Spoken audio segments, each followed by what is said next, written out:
What specific problem does the generation after recalibration, GenRecal method aim to resolve in the context of Vision Language Model (VLM) distillation? The generation after recalibration, GenRecal method aims to resolve the problem of knowledge transfer in Vision Language Model (VLM) distillation when the large, teacher, and small student VLMs have different token types, vocabulary sizes, and token index ordering schemes.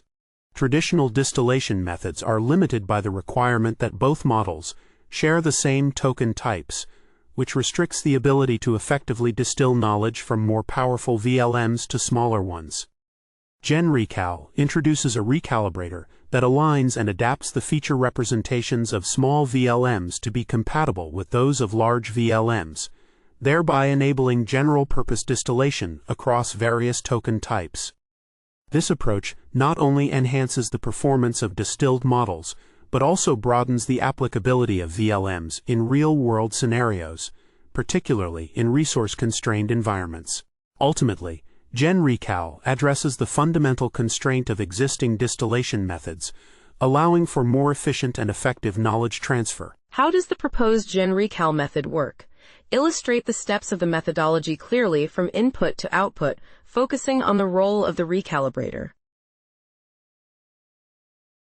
The proposed GenRecal method operates through a structured process involving a recalibrator that aligns feature representations between large, teacher, and small student vision language models, VLMs. Initially, both VLMs receive the same question-answer pair as input, generating their respective VLM body features. The recalibrator then takes the answer features from the large VLM and the question features from the small VLM, applying a projection, Rec project pre, to match the dimensions of these features. After concatenating the adjusted answer features with the question features, the combined representation is processed through the recalibrator's body, Rec body, and subsequently projected back to the large VLM's hidden dimension, Rec project post. Finally, the output logits from the large VLM's head are computed, which are used for distillation, allowing the small VLM to effectively learn from the richer knowledge contained in the large VLM's features. Can you walk through a simple example demonstrating how the recalibrator adapts the features from the large VLM to the small VLM? Explain the process with regards to input tokens and feature dimensions. The recalibrator adapts features from the large VLM to the small VLM by processing input tokens through a series of transformations to ensure compatibility in feature dimensions. Initially, both VLMs receive the same question-answer pair, generating their respective VLM body features, Z_Q_L, Z_A_L, for the large VLM and Z_Q_S, Z_A_S, for the small VLM. The recalibrator extracts the question feature, Z_Q_S, from the small VLM and the answer feature, Z_A_L, from the large VLM.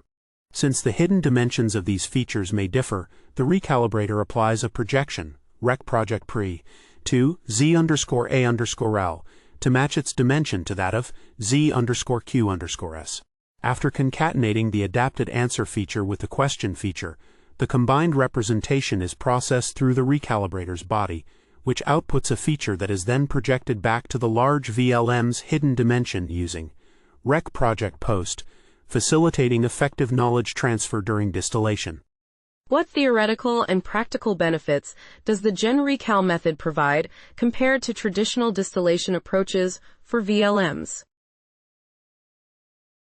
The GenRecal method offers significant theoretical and practical benefits over traditional distillation approaches for vision language models, VLMs. Theoretically, GenRecal addresses the fundamental limitation of traditional methods, which require the teacher and student VLMs to share the same token types, by introducing a recalibrator that aligns and adapts feature representations across different token types.